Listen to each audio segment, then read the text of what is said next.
Hey there, aspiring eggheads! If you want to learn more about credit scores, to learn the type of credit scores, what makes a credit score good, and the factors that can affect your credit score, then this is the video for you. What are credit scores? Do you know a lot about credit scores? If you're handling your own personal finances, then you probably know what a credit score is and what your credit score is.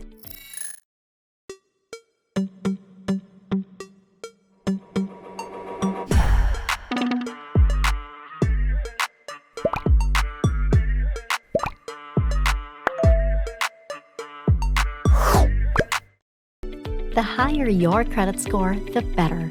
How can you get a high credit score? I'll tell you how you can achieve your goal of getting a high credit score with a little effort in a short amount of time. Let's say, for example, that your longtime best friend tells you that they need cash for something they owe, and he asks you for $500, which he'll pay back the next month.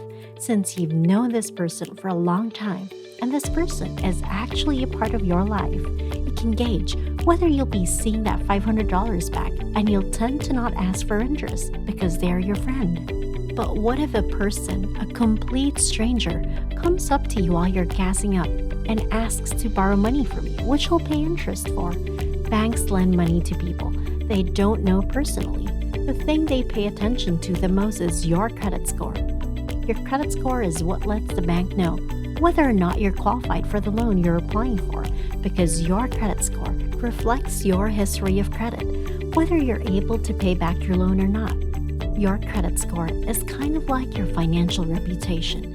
This is what they use to determine if you have a good credit history. What's a credit history? A credit history is a record of the loans you have had.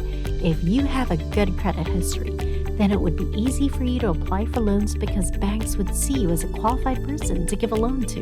On the other hand, if you have a low credit score, then banks would be hesitant to loan you, and you'll have a hard time getting a loan. The two common types of credit scores are the FICO and Vantage scores. These two scores use the same information as their basis, which you will see on your credit report. They use the same data as the basis, but the results of these two may vary because they analyze the information differently. It's like giving two people the same thing to work with to make an output, but their final work would have their differences, even if it's just slight, because they weren't made by just the same person. What is the highest credit score you can have? The highest possible credit score is 850, while the lowest would be 300 unless you have no active accounts. Then you would have a 0 for your credit score, which just means that you don't have any current loans or debts. Although it may be great to not have any loans or debts, the thing is, you never really know when you're going to need a loan or go into debt, especially with a continuous increase in the cost of living. So you can also open an account and maintain a credit score.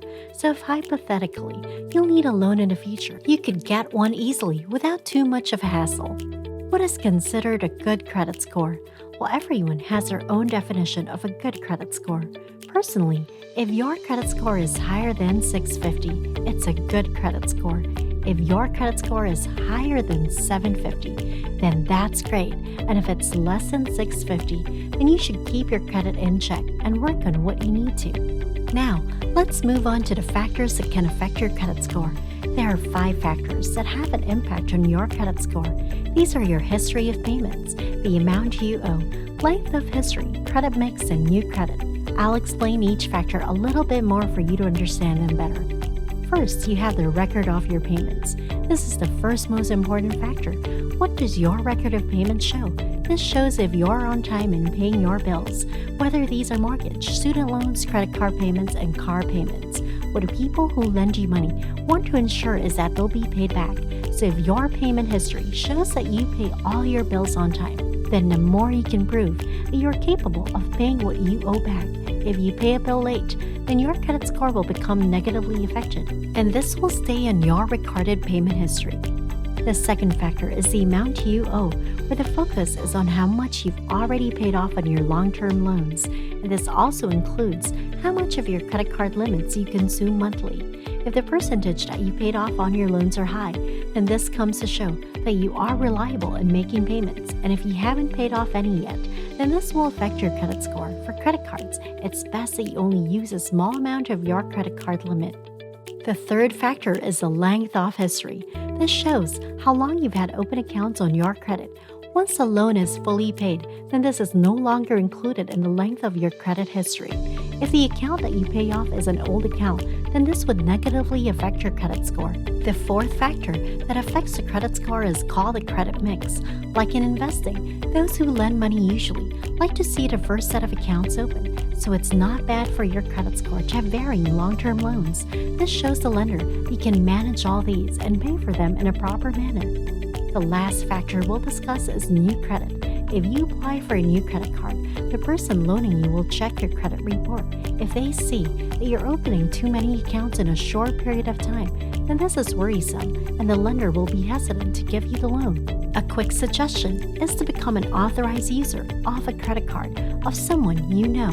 Choose what account to add, and this can benefit your credit mix, length of history, and will decrease your consumption of credit on your credit cards. That's all for today, eggheads. I hope we gave you a clear description on credit scores. If you found this video useful, please subscribe, click the like button, and hit that notification bell to move further with each video towards being an egghead yourself. Catch you in the next video, aspiring eggheads.